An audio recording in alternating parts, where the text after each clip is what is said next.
Committee میں جاتا ہے وہ اس پر غور و خوض کرتے ہیں، جو اس بل سے متاثر طبقات ہوں وہ اپنی ریزرویشن اور تحفظات پیش کرتے ہیں، اس میں ترامیم پیش ہوتی ہیں، پھر اسمبلی سے پاس ہوتا ہے اور سینٹ میں جاتا ہے، اور سینٹ میں دوبارہ اس کا مکمل تجزیہ کیا جاتا ہے اور سینٹ کی کمیٹی میں جاتا ہے۔ یہ ایکٹ جو ہے ایک رات میں پارلیمنٹ کے جوائنٹ سیشن میں 9 قوانین کے ساتھ بلک میں پاس کر دیا گیا۔ لہذا جو ڈیو پروسیس تقنین کے لیے، قانون سازی کے لیے ہونا چاہیے، وہ اس کے لیے سرے سے اختیار نہیں کیا گیا۔ میری پہلی گزارش تو یہ ہے کہ ہمیں بتایا جائے کہ آپ کا کنسرن کیا ہے، ہمیں بتایا جائے کہ آپ کا مسئلہ کیا ہے۔ کیا اس ایکٹ کے بغیر وہ مسئلہ آپ کا حل ہو سکتا ہے؟ اگر اس ایکٹ کے بغیر آپ کا کنسرن، آپ کا تحفظ، آپ کی ریزرویشن حل ہو سکتے ہیں تو پھر اس ایکٹ کی ضرورت ہی نہیں ہے۔ دوسری بات یہ کہ جو بھی ٹرسٹ ہوتا ہے یا وقف ہوتا ہے اس کے اندر چیک اینڈ بیلنس کا نظام ہوتا ہے۔ اگر کوئی خائن ہے تو اس کے برطرف کرنے کا نظام ہوتا ہے۔ یہ نہیں ہے کہ آپ خارج سے کوئی نظام اس پر مسلط کریں۔ اس لیے پہلی بات تو یہ ہے کہ اس ایکٹ کی ضرورت نہیں ہے، اور اس کے نہ ہونے کی صورت میں آپ کی تمام پریشانیوں کا حل ہم پیش کرنے کے لیے تیار ہیں۔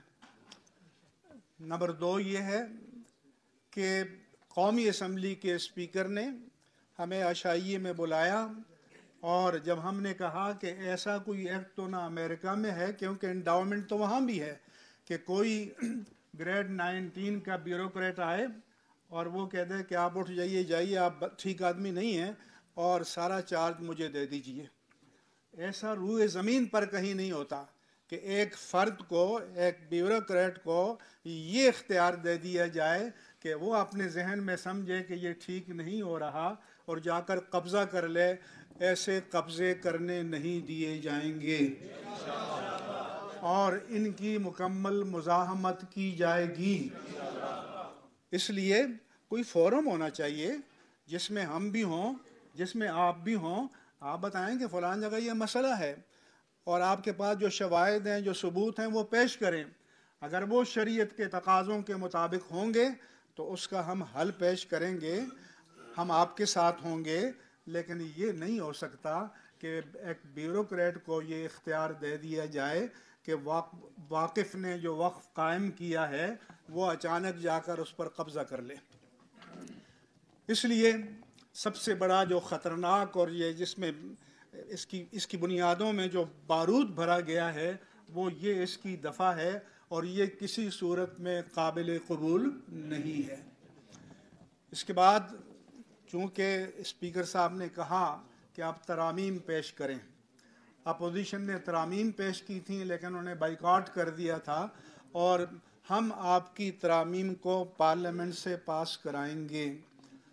میرا تو موقف یہ ہے کہ اس ایکٹ کی ضرورت ہی نہیں ہے، لیکن اگر کسی کے نزدیک کہیں پر اپنی اطاعت اور بندگی ثابت کرنے کے لیے اس کی ضرورت ہے تو پھر مفتی محمد تقی عثمانی نے باقاعدہ لیگل فریم ورک کے اندر ترامیم بنا کر اسپیکر کو، پرائم منسٹر کو، پریزیڈنٹ کو بھیج دی ہیں، اور وعدے کے مطابق جلد از جلد ان ترامیم کو منظور کیا جائے۔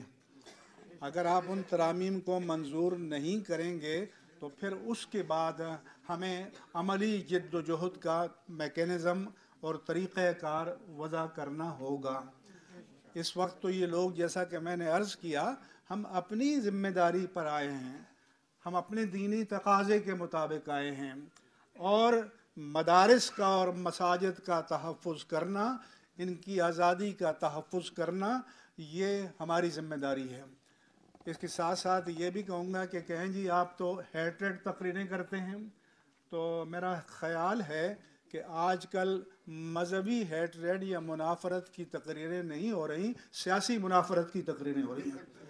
لہذا اگر کسی قانون کی ضرورت ہے تو وہ سیاسی منافرت کی تقریروں کے لیے ہے کہ اس کے لیے آپ کوئی قانون بنائیں اور اس کو نافذ کریں، کہ کیونکہ وہ روز قوم ہر سر شام سنتی ہے، دن کو سنتی ہے، 24 گھنٹے سنتی ہے، تو اس بد اخلاقی اور بدتمیزی سے قوم کو نجات دی جائے، اور اس کے لیے آپ قانون بنائیں تو ہم آپ کی حمایت کریں گے۔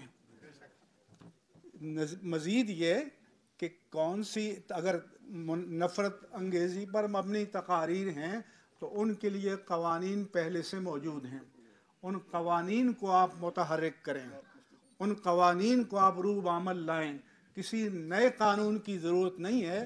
ہمارے ہاں یہ ہے کہ قانون کے ردے پہ ردہ لگایا جاتا ہے۔ یہ روئے زمین کا واحد ملک ہے کہ جہاں قتل کے نام پر کوئی درجنوں قانون بنے ہوئے ہیں۔ قتل قتل ہے اور وہ ایک جرم ہے، اور قرآن مجید نے اس کا حل بتایا ہے، تو بجائے اس کے کہ اس قانون کو نافذ کیا جائے، اس کی بجائے روز کسی بیگم صاحب کو شوق چڑھاتا ہے، کسی اس کو شوق چڑھاتا ہے، آ کے ایک نیا قانون پیش کر دیتے ہیں۔ اس لیے قوانین کے ردے لگانا یہ اس ملک کی ضرورت نہیں ہے، بلکہ ملک کے قوانین کو لفظاً اور معناً نافذ کرنا یہ اس ملک کی ضرورت ہے، اور جو اس ملک میں نہیں ہو رہا۔ اور اب اس میں جو ڈسکریشنری پاورز یا ثوابدیدی اختیارات دیے جا رہے ہیں، تو اور ان کو بھی کہا گیا ہے کہ بار آف جورسڈکشن، کہ وہ جو بیوروکریٹ ہوگا اس کو آپ کسی عدالت میں چیلنج نہیں کریں گے۔ تو مطلب یہ ہے کہ وہ خود ہی عدل ہے، وہ خود ہی عدالت ہے، وہ خود ہی حکومت ہے، وہ خود ہی سب کچھ نافذ کر دے گا۔ یہ روح زمین پر کہیں بھی نہیں ہوتا، اور یہ یہاں بھی نہیں ہوگا۔ ابھی امریکہ میں گورنمنٹ نے قانون بنایا کہ عبادت گاہیں بند کی جائیں۔ یہودی نیو یارک کی سپریم کورٹ میں گئے، نیو یارک کی سپریم کورٹ نے ان کی پٹیشن کو ریجیکٹ کیا، تو وہ امریکہ کی فیڈرل سپریم کورٹ میں گئے، اور فیڈرل سپریم کورٹ نے فیصلہ دیا کہ آپ کسی کے مذہبی حقوق پر پابندی نہیں لگا سکتے۔ تو اگر امریکہ میں کسی کے مذہبی حقوق پر پابندی نہیں لگائی جا سکتی، تو پاکستان جو بنا ہی مذہب کے نام پر ہے اور دین کے نام پر ہے، تو یہاں بھی اس طرح کی پابندیاں کسی صورت میں قبول نہیں کی جائیں گی، اور اس کی مزاحمت کی جائے گی۔ لیکن ہم پہلے مرحلے میں نہ مزاحمت چاہتے ہیں، نہ مزاحمت کی دعوت دیتے ہیں، نہ مزاحمت کا ارادہ لے کر آئے ہیں۔ ہم آئے ہیں یہاں پر اس لیے کہ ایک پرامن پیغام پہنچایا جائے، تاکہ اگر وہ اپنی عقل کو کام میں لاتے ہیں، بصیرت کو کام میں لاتے ہیں، اور بیٹھیں اور اس مسئلے کو حل کریں، کیونکہ ملک میں ویسے ہی پولیٹیکل پولرائزیشن ہے، سیاسی عدم استحکام ہے، معاشی عدم استحکام ہے، تو اگر آپ اس میں ایک اور بارود رکھ دیں گے تو ملک کے لیے تباہ کن ہوگا۔ اس لیے آپ مذہبی میدان میں بھی عدم استحکام نہ پیدا کریں، اور آپ ان مسائل کو حل کریں۔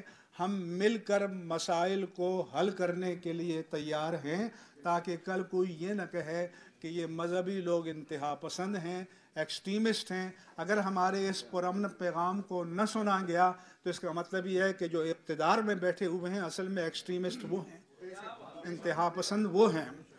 تو اس لیے ہم پرامن پیغام دینے کے لیے، ہم مکالمے کی بات کرنے کے لیے، اس مسئلے کو حل کرنے کے لیے جس کا وعدہ قومی اسمبلی کے اسپیکر کر چکے ہیں، یہاں آئے ہیں، چل کر آئے ہیں، تاکہ یہاں سے شاید پارلیمنٹ ہاؤس قریب ہے، اور یہاں سے parliament lodges, premier house, presidency قریب ہے، تو شاید یہ آواز ان تک پہنچ سکے اور ملک کو تباہی اور بربادی کی طرف نہ لے جائیں۔ باقی دفعہ وار اس پر تبصرہ ہو چکا ہے، دفعہ وار ترامیم تجویز کی جا چکی ہیں، اور میں اس کو اون کرتا ہوں، جو آلریڈی جمع کر دی گئی ہیں۔ لیکن میری یہ سیکنڈ پرائرٹی ہے، میری فرسٹ پرائرٹی اور پہلی ترجیح یہ ہے کہ اس قانون کو واپس لیا جائے۔ کوئی ایسا مقصد نہیں ہے کہ جو ملک کے موجودہ قوانین پورے نہیں کر رہے ہوں اور ایک نئے قانون کی ہمیں ضرورت ہو۔ اور یہ ہم شرافت کا سرٹیفکیٹ پیش کرنے گئے تھے FATF میں یہ قوانین پاس کر کے، لیکن انہوں نے پھر بھی شریف تسلیم نہیں کیا، اور پھر بھی انہوں نے گرے لسٹ سے نہیں نکالا. تو کچھ غیرت اور حمیت بھی پیدا کیجیے. ایک آپ کے پڑوس میں ایران ہے جو اکیلے کھڑے ہو کر مقابلہ کر رہا ہے، اور ایک پاکستان ہے ایٹمی پاور کہ جو ہر کام میں ہم نے لیٹ جانا ہے اور بچ جانا ہے، اور پھر بھی اگلوں نے ہماری شرافت کو ٹھوکر مار کر رد کر دینا ہے. تو اس لیے اہل اقتدار کو غیور ہونا چاہیے.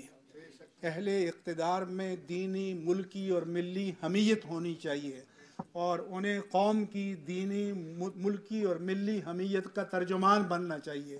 تو قوم ان کے پیچھے کھڑی ہوگی، قوم ان کا ساتھ دے گی، اور انہیں بھی عزت ملے گی. لیکن قوم کے جذبات کو ایک طرف رکھ کر اور آپ اغیار کو راضی کریں گے تو نہ ان کے ہاں عزت ملے گی، نہ اپنے ہاں عزت ملے گی. اس لیے میں آخر میں ایک بار پھر کہنا چاہتا ہوں، کیونکہ بہت زیادہ مقررین ہیں اور